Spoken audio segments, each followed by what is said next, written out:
హైహయుల కథ. పారీక్షిత, ఇదొక పురాతన కథ. నిజమే, ఆశ్చర్యకరమైన క్షత్రియ గాథ. హైహయ వంశంలో కార్తవీర్యుడని ఒక మహారాజు ఉన్నాడు.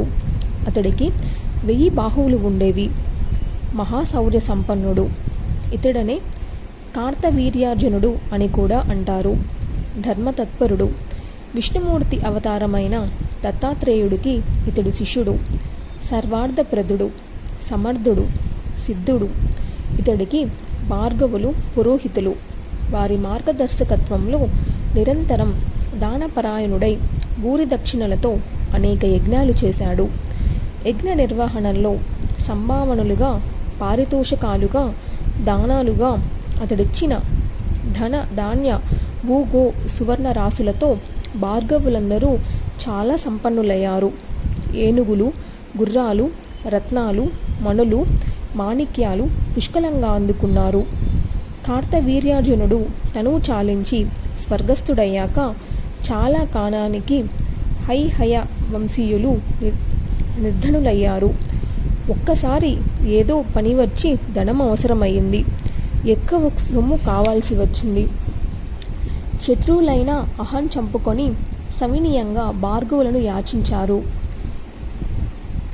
ఏ మొగ మొటిము లేకుండా పరమ లోబులైన ఆ భార్గవులు లేదు పొమ్మన్నారు. హైహయులు బలవంతంగా లాక్కుంటారేమోనని భయపడి కొందరు భార్గవులు తమ ధనరాశులను భూమిలో పాతిపెడితే మరికొందరు బంధుమిత్రుల దగ్గర దాచిపెట్టారు. ఎందుకైనా మంచిదని అందరూ కూడబలుక్కొని ఆశ్రమాలను విడిచిపెట్టి అరణ్యగిరి దుర్గాలకు పారిపోయారు. అవసరాన్ని తప్పించుకోలేక హైహయులు బాధపడుతూనే ఉన్నారు. మరొక్కసారి అభ్యర్థించి చూద్దామని పురోహితుల ఆశ్రమాలకు మళ్ళీ వచ్చారు. ఆశ్రమాలన్నీ శూన్యంగా ఉన్నాయని, పారిపోయారని తెలిసింది. ధనరాశులను పాతిపెట్టి ఉంటారని అనుమానించి భార్గవుల ఇల్లు తవ్వారు. ఒక ఇంటిలో పెద్ద ధనరాశి దొరికింది. శ్రమ అయితే అయ్యింది. మిగతా గృహాలు కూడా సోదా చేద్దామనిపించి ఇరుగుపొరు బ్రాహ్మణ ఇల్లు కూడా పనిలో పనిగా తవ్వేశారు. లెక్కలేనన్ని ధనరాశులు దొరికాయి. హైహయులు సంబరపడ్డారు గాని బ్రాహ్మణులందరూ లబోదిబోమంటూ వచ్చి కాళ్ళ మీద పడ్డారు, శరణు వేడుకున్నారు. హైహయులు కోపం పట్టలేక ఆ విప్రులందరినీ నిర్దాక్షిణ్యంగా ధనుర్బాణాలతో కొట్టి చంపారు. భార్గవులు ఎటు పారిపోయారో తెలుసుకొని ఆ గిరి దుర్గాలకు వెళ్ళి వెతికి దొరికిన వాణ్ణి దొరికినట్టు బాలుడా వృద్ధుడా అని చూడకుండా సంహరించారు. భార్యలను సంహరించారు, హింసించారు. గర్భస్థ శిశువులైనా ఉపేక్షించలేదు. క్రూరంగా గర్భస్రావాలు చేశారు. భృగుపత్నులు దారుణంగా విలపించారు. రోదన ధ్వనులతో అరణ్య గిరి గహ్వరాలు ప్రతిధ్వనించాయి. మొత్తం బ్రాహ్మణ జాతి అంతా భయవిహ్యాలమై పోయింది. చుట్టుప్రక్కల ఆశ్రమాల నుంచి మునులు, మహర్షులు, తపస్సులు పరుగున వచ్చి అడ్డుకున్నారు, వారించారు. క్రోధం విడిచిపెట్టమని ఎంతగానో ప్రార్థించారు. గర్భస్రావాలు చేయడం మహాపాపమని, అతి గర్హితమని నిందించారు. పాపపుణ్యాలను అత్యుత్కటంగా చేస్తే వాటి ఫలితాలను ఇక్కడే ఈ జన్మలోనే అనుభవించాల్సి వస్తుంది. శుభాన్ని కోరుకునే వారైతే మీరు ఈ అత్యంత విగర్హి తమ మహాపాప కార్యాన్ని ఇక్కడితో విరమించండి అని గట్టిగా హెచ్చరించారు. హైహయులు రవ్వంత శాంతించి పెదవి విప్పారు. మునీశ్వర్లారా, మహర్షుల్లారా, మీరంతా సజ్జనులు. ఈ పాత్మాత్ముల కథ మీకు తెలియదు. వీళ్ళు మా పూర్వీకుల ధనాన్ని దోచుకున్నారు. మోసాలు చేసి ఆ యజ్ఞాలని ఈ యజ్ఞాలని దోపిడీ దొంగల్లా, బందిపోట్లులా మా సొమ్ములన్నీ దండుకున్నారు. బికారుల్ని చేశారు. వీళ్ళు బ్రాహ్మణులు కాదు, వంచకులు, దంభాచారులు, కొంగ జపంగాళ్ళు. మాకేదో అవసరం వచ్చి ధనం సర్దుబాటు చేయండని వినయంగా యాచిస్తే లేదు పొమ్మన్నారు. పావలా వడ్డీ ఇస్తామన్నా ఒక్కడైనా కరుణించాడు కాదు. ఇబ్బందులు వచ్చినప్పుడు యజమానుల్ని ఆదుకోవద్దా?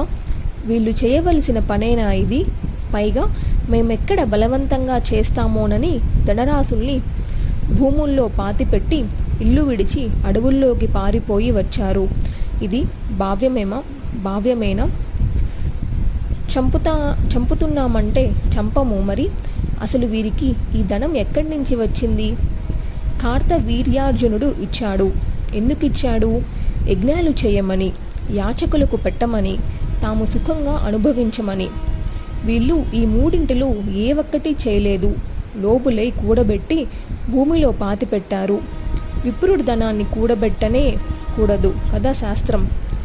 ద్రవ్యానికి చోరభయం, రాజభయం, అగ్నిభయం, ధూర్తభయం, ఇవి భయాలున్నాయి. ఎంత రక్షించినా ఇది నిలవదు, ఎలాగూ పోయేదే. పోని బతికినంతకాలం కాపాడుకుందామనుకుందాం, మరి చచ్చాక దీన్ని పట్టకపోతామా? వెళ్ళలేడు గదా. సృష్టిలో ఇంతవరకు ఎవడైనా అలా పట్టుకుపోయాడా?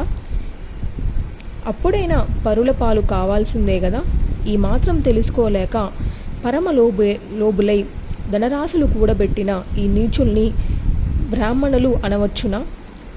పావలా వడ్డీ ఇస్తాం, మొత్తం మళ్ళీ చెల్లిస్తామని యాచించాం. విన్నారా? పోనీ మేమేమన్నా పరాయి వాళ్ళమా? పారిపోయే వాళ్ళమా?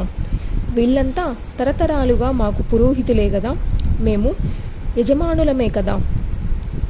ఆ మాటకొస్తే ఇదంతా మేము మా పూర్వీకులు ఇచ్చిందే కదా. ఆ మాత్రం సహాయం చేయలేకపోయారు, మంచితరం నిలబెట్టుకోలేకపోయారు. ధనానికి 3 గతులు: దానం, భోగం, నాశం. సజ్జనుల ధనం దానభోగాలకు ఉపయోగపడితే దుర్జనుల సంపద నిరుపయోగంగా నాశనమవుతుంది. దానం చేయక తాను హాయిగా అనుభవించక కృపణుడై ధనం కూడబెట్టనివాడు వంచకుడు, దండనార్హుడు. అంచేత మేము ఈ వంచకుల్ని, ఈ బ్రాహ్మణాదుల్ని గురువులు, పురోహితులు అని అయినా చూడకుండా దండించాం. రాజులుగా మా కర్తవ్యం నిర్వహించాం. ఇందులో ఏ తప్పు లేదని మా అభిప్రాయం. దయచేసి మీరు ఆలకించండి. ఆ మునీశ్వరులు ఇక మారు మాట్లాడలేక మౌనంగా ఉండిపోయారు. హైహయులు భృగుపత్నులను అన్వేషిస్తూ వెళ్ళిపోయారు. ప్రాణాలతో వదిలిపెట్టారు. అంతే చాలు అనుకొని ఆ స్త్రీలందరూ భయకంపితులై హిమవంతం చేరుకున్నారు. జన్మేజయ, లోభం ఎంతటి ప్రమాదాలు తెచ్చిపెడుతుందో గ్రహించావా? మనిషికి ఇది ప్రథమ శత్రువు, సర్వదుఃఖాలకు అది హేతువు. మాన మర్యాదలకే కాదు, ప్రాణాలకు ముప్పు తెచ్చి పెడుతుంది. అది ఆ ఒక్కడితోనూ పోదు, మొత్తం కుటుంబ సభ్యులందరినీ నాశనం చేస్తుంది. పుట్టబోయే వాళ్ళను కూడా పొట్టను పెట్టుకుంటుంది. లోభమంతటి నీచగుణం మరొకటి లేదంటే నమ్ము. ఎంతలేసి మహాపాపులైనా చేయిస్తుంది. అందరితోనూ విరోధం తెస్తుంది. అన్ని ధర్మాలను విడిచిపెట్టేస్తుంది. తల్లిదండ్రులను, తోబుట్టువులను, బంధు, గురు, మిత్రుల్ని చంపిస్తుంది. లోభావిష్టుడు చేయని ఆకృత్యమంటూ ఉండదు. కామక్రోధ అహంకారాల కన్నా దారుణమైన శత్రువు ఈ లోభం. అవసరమైతే సొంత ప్రాణాలను కూడా విడిచిపెట్టేస్తుంది. పరీక్షిత్ కుమార, నీ పూర్వీకులనే చూడు. ధర్మజ్ఞులు, సన్మార్గులు అయిన కౌరవ పాండవులు రాజలోభంతో నాశనమయ్యారు. కుటుంబ కలహం కురుక్షేత్ర మహాసంగ్రమంగా మారి భీష్మ, ద్రోణాదుల కౌరవ పాండవులను పుత్ర, మిత్ర, బంధు, కలత్ర పరివార సహితంగా అందరూ అంతరించిపోయారు. విత్తనంగా మీ తండ్రి ఒక్కడు మిగిలాడు. అంచేత లోభం మహా చెడ్డది సుమా. అది ఎంతటి వాడితోనైనా ఎంతటి ఆకృత్యమైనా చేయిస్తుంది. దాన్ని ఎప్పుడూ నీ దరిదాపులకు రానివ్వకు. వ్యాసుడు చెప్పిన హెచ్చరికకు జన్మేజయుడు సంబరపడ్డాడు. తాత, నువ్వు చెబుతుంటే ఎన్ని కథలు ఎన్ని నాళ్ళు విన్నా ఎవరికీ తనివి తీరదంటే నమ్ము. నీ కథ చాతుర్యం అటువంటిది. కథారూపం అమృతం. నిజంగా నేను ధన్యుణ్ణి. అయితే ఇంతకీ తాత, ఆ భృగుపత్నులు ఏమయ్యారు? హిమాలయాలకు వెళ్ళి ఏం చేశారు? భృగువంశం ఎలా నిలబడింది? ఇవన్నీ సందేహాలే.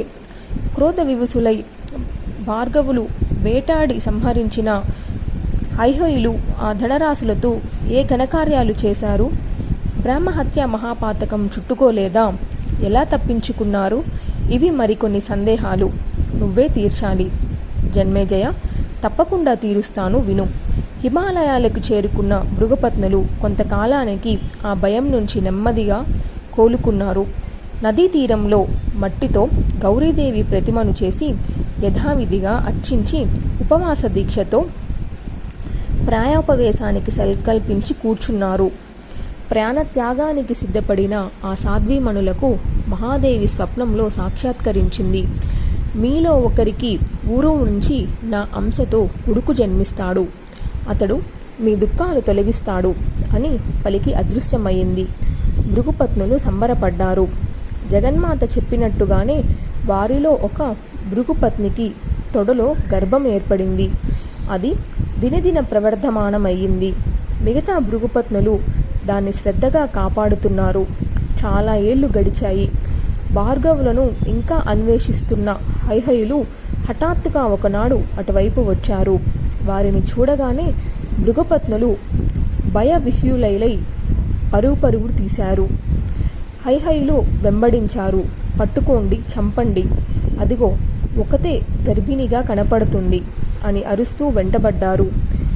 ఊరు గర్భిణి పరిగెత్తలేక, గర్భం కాపాడుకోలేక ఖడ్గపాణులే వెంబడిస్తున్న హైహయులను చూసి భయంతో వణికిపోతూ నిశేష్టురాలై నిలిచిపోయింది.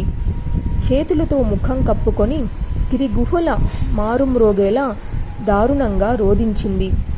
నిండు చూలులాలుగా ఉన్న లేడి ఇల్లాలు సింహానికి చిక్కినట్టు దొరికిపోయింది. ఊరు గర్భంలో ఉన్న బాలకుడు తల్లి దీనావస్థను చూసి క్రుధుడై తొడ నుంచి చీల్చుకొని బయటపడ్డాడు.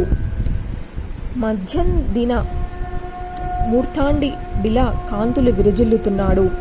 ఆ వెలుగుల్ని తట్టుకోలేక హైహయులకు కళ్ళు పోయాయి. అందరూ ఒక్కసారిగా అందులైపోయారు. అంతటా కారు చీకటి. ఏమిటి ఇలా అయిపోయాం? బాలుడిని చూడటంతోనే కళ్ళు పోయాయి ఏమిటి అని ఎవరికి వారు ఆలోచన చేసుకొని ఇది పాతివ్రత్యా బలమని గ్రహించి ఆర్తులై దీనులై ఆ భృగుపత్ని కాళ్ళ మీద పడ్డారు. తల్లి, కరుణించు, మేమంతా నీ దాసులం. క్షమించరాని మహాపరాధం చేశాము. పాపాత్ములం. పాపఫలంగా కళ్ళు పోయాయి. నిన్ను దర్శించలేకపోతున్నాము. పుట్టు గ్రుడ్డి వాళ్ళమైపోయాము. నీ తపశ్శక్తి అర్థమయ్యింది. నీ పాతివ్రత్యం తెలిసి వచ్చింది. నీది అద్భుత శక్తి. మమ్మల్ని క్షమించు. దయచేసి చూపు ప్రసాదించు. మా దారిన మేము పోతాం. మళ్ళీ ఎప్పుడూ మీ జోలికి రాము. ఈ ఒక్క తప్పు కాయి. భార్గవులందరికీ ఇంతకాలము మేము మా పూర్వీకులు సేవకులం. అజ్ఞానంతో పెద్ద పొరపాటే చేశాం. బుద్ధి వచ్చింది. ఇటుపైన ఏ క్షత్రియుడు భార్గవులతో వైరం పెట్టుకోడు. ఒట్టు, ఇది మా శపథం. వినయ విధేయలతో బుద్ధిగా మెసులుకుంటాం. మా మాట నమ్ము. మమ్మల్ని క్షమించు. కళ్ళు ప్రసాదించు. నువ్వు నీ పుత్రుడు 10 కాలాల పాటు క్షేమంగా వర్ధిల్లండి. మా నుంచి ఇక ఏ ఇబ్బంది మీకు కలగదు. హైహయుల దీనాల పాలు, అభ్యర్థనలు, శపథాలు వింటున్న భృగుపత్నికి ఇదంతా ఆశ్చర్యంగా కనిపించింది. జాలి కలిగింది. ఓదార్చింది. హైహయులారా, మీరు క్షత్రియులు, మహావీరులు. ఒక బ్రాహ్మణ స్త్రీని ఇంతగా ప్రాధాయపడకూడదు. ఇదంతా నాకు వింతగానే ఉంది. నిజం చెబుతున్నాను, నమ్మండి. మీ చూపుల్ని నేను పోగొట్టలేదు. మీ పట్ల నాకు ఏ కోపమూ లేదు. ఇడిగో, నా ఊరు నుంచి ఇప్పుడే జన్మించిన భార్గవుడు మీ మీద క్రుధుడయ్యాడు. ఇతడు మీ చూపుల్ని స్తంభింపజేశాడు. తాత తండ్రుల్ని చంపినందుకు, గర్భాస్రావాలు చేసి తోబుట్టువులను చిదిమినందుకు, నిరపరాధులను హింసించినందుకు మీ మీద ఇతడికి కోపంగా ఉంది. నా ఊరు గర్భంలో ఇతడు 100 ఏళ్ళు పెరిగాడు. గర్భస్థ శిశువుగానే వేదాంగాలను అధ్యయనం చేశాడు. ఇప్పుడు మిమ్మల్ని సంహరించి పితృవధకు ప్రతీకారం తీర్చుకోవడానికి ఆవిర్భవించాడు. జగదీశ్వరి ప్రసాదంగా నాకు జన్మించాడు. ఇతడి దివ్య తేజస్సులు మీ చూపుల్ని హరించాయి. అందుచేత మీరు యాచించవలసింది ఈ బాలుడనే కాని నన్ను కాదు. కాళ్ళ మీద పడండి, అభ్యర్థించండి, కరుణిస్తాడు అని అప్పటికే నిరాశపడిన కంఠంతో ఇక పలకలేక విమరించింది ఆ భృగుపత్ని. హైహయులు క్షణం ఆలస్యం చేయకుండా ఆ బాలుడికి పాదాలపై పడ్డారు. భక్తి ప్రవర్తలతో స్తుతించారు. నేత్రదానం చేయమని అభ్యర్థించారు. బాలభార్గవుడు సంతోషించాడు. దృష్టి ప్రసాదించాడు. క్రోధ లోభాలను విడిచిపెట్టి ధర్మబద్ధంగా పరిపాలన సాగించండి. మీ ఇళ్లకు పోండి. రాసిపెట్టింది జరగక మానదు. అందుకే ఇది ఇలా జరిగింది. బాధపడకండి అని ఓదార్చి పంపించాడు. హైహయులు సుఖంగా ఇళ్లకు వెళ్ళారు. భృగుపత్ని ఆ మహా తేజస్వి అయిన బాల భార్గవుణ్ణి వెంటబెట్టుకొని ఆశ్రమానికి వెళ్ళింది. ప్రేమానురాగాలతో పెంచి పెద్ద చేసింది. జన్మేజయ, లోపం ఎంత చేసిందో చూశావా? భృగువులు లోభంతో నశించారు. హైహయులు అదే లోభంతో ఇడుములు పాలయ్యారు. ఇది వీరి కథ అని ముగించాడు. మహర్షి, అసలు ఇంతకీ ఈ హైహయులు ఎవరు? ఈ పేరే వింతగా ఉంది. యదువు సంతతి యాదవులయ్యారు. భరత సంతతి భారతులయ్యారు. అలాగే ఈ హైహయుడు ఎవరన్నా ప్రసిద్ధికెక్కిన మహారాజా? వీరి వంశానికి మూల పురుషుడా? అయితే అతడి ప్రసిద్ధి ఏమిటి? ఏ వంశం వాడు? ఈ విశేషాలు వినాలని కుతూహలంగా ఉంది. తెలియజెప్పవా అని ప్రార్థించాడు జన్మేజయుడు. వ్యాసుడు అలాగేనని ఆరంభించాడు.